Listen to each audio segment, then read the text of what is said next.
Coastal Kannada ವೀಕ್ಷಿಸುತ್ತಿರುವ ಎಲ್ಲ ಸ್ನೇಹಿತರಿಗೂ ನಮಸ್ಕಾರ. ಕೋಸ್ಟಲ್ ಕನ್ನಡದ ಮತ್ತೊಂದು ವಿಡಿಯೋಗೆ ಸ್ವಾಗತ. ಇವತ್ತಿನ ವಿಡಿಯೋದಲ್ಲಿ ನಾವು ನಿಮಗೆ ದುರಂಧರ್ ಸಿನಿಮಾದ ಬಗ್ಗೆ ಒಂದಿಷ್ಟು ಮಾಹಿತಿ, ಒಂದಿಷ್ಟು ಅಪ್ಡೇಟ್ಸ್ ಗಳನ್ನ ನಿಮ್ಮ ಮುಂದೆ ನಾವು ಪ್ರಸ್ತುತಪಡಿಸ್ತಾ ಇದ್ದೀನಿ. ಈ ತನಕ ಹಿಂದಿ ಸಿನಿಮಾದ ಬಗ್ಗೆ ಯಾವತ್ತೂ ನಾನು ವಿಮರ್ಶೆಯನ್ನು ಮಾಡಿಲ್ಲ, ಅಪ್ಡೇಟ್ಸ್ ಅನ್ನು ಕೊಟ್ಟಿಲ್ಲ. ಆದ್ರೆ ಇವತ್ತ್ಯಾಕೋ ಹಿಂದಿ ಸಿನಿಮಾ ಒಂದರ ಬಗ್ಗೆ ಒಂದಿಷ್ಟು ಮಾಹಿತಿಯನ್ನ, ಒಂದಿಷ್ಟು ವಿಚಾರಗಳನ್ನ ನಿಮ್ಮ ಮುಂದೆ ನಾನು ಪ್ರಸ್ತುತಪಡಿಸ್ತಾ ಇದ್ದೀನಿ. ಅದಕ್ಕೆ ಕಾರಣವೂ ಇದೆ. ಏನಂತ ಹೇಳಿದ್ರೆ ಅದು ನಮ್ಮ ದೇಶೀಯ ಸಿನಿಮಾ, ರಾಷ್ಟ್ರೀಯತೆಯನ್ನ ಸಾರುವಂತ ಸಿನಿಮಾ ದುರಂಧರ್. ಹೀಗಾಗಿ ರಾಷ್ಟ್ರೀಯತೆಯ ವಿಚಾರವನ್ನ ಇಟ್ಟುಕೊಂಡು ಮಾಡಿದಂತ ಯಾವ ಭಾಷೆ ಸಿನಿಮಾ ಆದ್ರೂ ಕೂಡ ಅದಕ್ಕೆ ನಮ್ಮ ಬೆಂಬಲ ಇದೆ. ಹೀಗಾಗಿ ಈ ಸಿನಿಮಾದ ಬಗ್ಗೆ ಒಂದಿಷ್ಟು ಮಾಹಿತಿಯಾಗೆ ಒಂದಿಷ್ಟು ಅಪ್ಡೇಟ್ಸ್.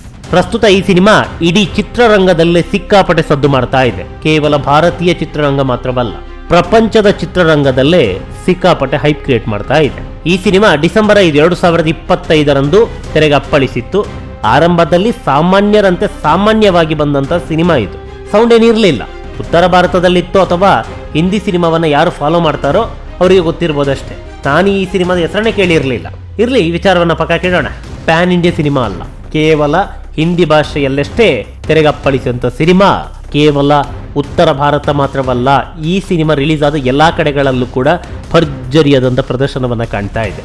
ಅದೆಷ್ಟೋ ಸಿಂಗಲ್ ಸ್ಕ್ರೀನ್ ಚಿತ್ರಮಂದಿರಗಳು ದಿನ 4 ಆಟಗಳಲ್ಲಿ ಸಿನಿಮಾವನ್ನ ಪ್ರದರ್ಶನ ಮಾಡ್ತಾ ಇತ್ತು. ಈ ಸಿನಿಮಾದಿಂದಾಗಿ ಕೇವಲ 3 ಪ್ರದರ್ಶನ. ಕಾರಣ, ಈ ಸಿನಿಮಾ 3 ಗಂಟೆ 34 ನಿಮಿಷ ಇದೆ. ಇಂಟರ್ವೆಲ್ ಎಲ್ಲ ಸೇರಿ 3.25 ಗಂಟೆ. ಇಂತಹ ಸಿನಿಮಾವನ್ನ ಪಾಕಿಸ್ತಾನದಲ್ಲಿ ಬ್ಯಾನ್ ಮಾಡಿದ್ದಾರೆ. ಕಾರಣ ಏನು ಅಂತ ಕೇಳಿದ್ರೆ, ಭಾರತದಿಂದ ಪಾಕಿಸ್ತಾನಕ್ಕೆ ಹೋದಂತಹ ಸ್ಪೈನ ಕಥೆ ಇದು. ಹೀಗಾಗಿ ಅಲ್ಲಿ ಇದನ್ನ ಬ್ಯಾನ್ ಮಾಡಿದ್ದಾರೆ. ಕೇವಲ ಪಾಕಿಸ್ತಾನ ಮಾತ್ರವಲ್ಲ, ಒಟ್ಟು 6 ದೇಶಗಳಲ್ಲಿ, ಪಾಕಿಸ್ತಾನ ಸೇರಿದಂತೆ ಒಟ್ಟು 6 ಇಸ್ಲಾಮಿಕ್ ಕಂಟ್ರಿಗಳಲ್ಲಿ ಈ ಸಿನಿಮಾವನ್ನ ಬ್ಯಾನ್ ಮಾಡಲಾಗಿದೆ. ಆದರೂ ಕೂಡ ಪಾಕಿಸ್ತಾನದ 20 ಲಕ್ಷ ಮಂದಿ ಈ ಸಿನಿಮಾವನ್ನ ವೀಕ್ಷಣೆ ಮಾಡಿದ್ದಾರಂತಾದ್ರೆ ನೀವು ನಂಬ್ತೀರಾ? ಎಸ್, ನಂಬಲೇಬೇಕು. ಈ ಸಿನಿಮಾವನ್ನ ಪಾಕಿಸ್ತಾನದ 20 ಲಕ್ಷ ಮಂದಿ ವೀಕ್ಷಣೆ ಮಾಡಿದ್ದಾರೆ. ಆದರೆ ಸಿನಿಮಾಗೆ 50 ಕೋಟಿ ಲಾಸ್ ಆಗಿದೆ. ಅರೆ, ಏನ್ ತಲೆ ಕೆಟ್ಟಿದ್ಯಾ? ಬ್ಯಾನ್ ನ ನಡುವೆ 20 ಲಕ್ಷ ಮಂದಿ ವೀಕ್ಷಣೆ ಮಾಡಿದ್ದಾರೆ. ಇದರಿಂದ ಲಾಭ ಆಗ್ಬೇಕಲ್ಲ. 50 ಕೋಟಿ ಯಾಕೆ ಲಾಸ್ ಅಂತ ಕೇಳಿದ್ರೆ, ಇವರೆಲ್ಲ ವೀಕ್ಷಣೆ ಮಾಡಿರೋದು ಪೈರಸಿಯಲ್ಲಿ. ಅದು ಯಾವ್ದ್ರಲ್ಲಿ ವೀಕ್ಷಣೆ ಮಾಡಿದ್ರು ಸೆಕೆಂಡರಿ.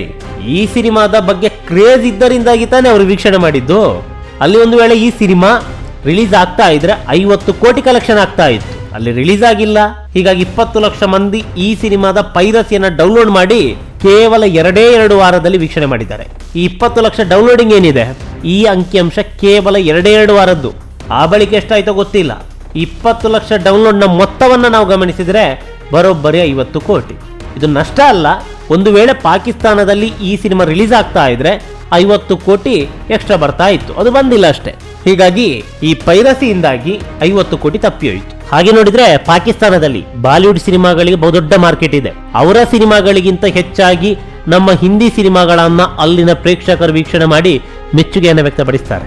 ಅವರ ಫೇವರೇಟ್ ಹೀರೋ ಯಾರಂತ ಕೇಳಿದ್ರೆ ಬಾಲಿವುಡ್ ನ ನಟರು. ಆ ಮಟ್ಟಕ್ಕೆ ಭಾರತೀಯ ಚಿತ್ರರಂಗದ ಪ್ರಭಾವ ಪಾಕಿಸ್ತಾನದಲ್ಲಿ ಇದೆ. ಪ್ರಸ್ತುತ ಈ ಸಿನಿಮಾಲಿ ಬ್ಯಾನ್ ಆಗಿದೆ. ಆದ್ರೆ ಅಫ್ಘಾನಿಸ್ತಾನದ ಮಂದಿ ಈ ಸಿನಿಮಾವನ್ನು ಮೆಚ್ಚಿ ಕೊಂಡಾಡ್ತಾ ಇದ್ದಾರೆ. ಅದರ ಬಗ್ಗೆ ಹೇಳ್ತೀವಿ, ಅದು ಮುಂದಿನ ಸಂಚಿಕೆಯಲ್ಲಿ.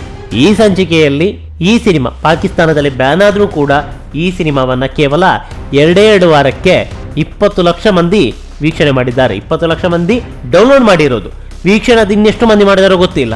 ಯಾಕಂತ ಹೇಳಿದ್ರೆ, ಒಬ್ಬ ಡೌನ್ಲೋಡ್ ಮಾಡಿದ್ರೆ 4-5 ಮಂದಿಗೆ ಶೇರ್ ಮಾಡಿಯೇ ಮಾಡ್ತಾನೆ. ಅಥವಾ ಮನೆಯಲ್ಲಿ ಪೆನ್ಡ್ರೈವ್ಗೆ ಹಾಕಿ ಸಿನಿಮಾವನ್ನ ವೀಕ್ಷಣೆ ಮಾಡಿದ್ರೆ ಕುಟುಂಬಸ್ಥರೆಲ್ಲ ನೋಡ್ತಾರೆ. ಹೀಗಾಗಿ 20 ಲಕ್ಷ ಡೌನ್ಲೋಡ್ ಆಗಿದ್ರು ಸುಮಾರು ಒಂದು 30 ಲಕ್ಷ ಮಂದಿ ಈ ಸಿನಿಮಾವನ್ನ ವೀಕ್ಷಣೆ ಮಾಡಿದ್ದಾರೆ ಅನ್ನೋದ್ರಲ್ಲಿ ಎಳ್ಳಷ್ಟು ಅನುಮಾನ ಇಲ್ಲ.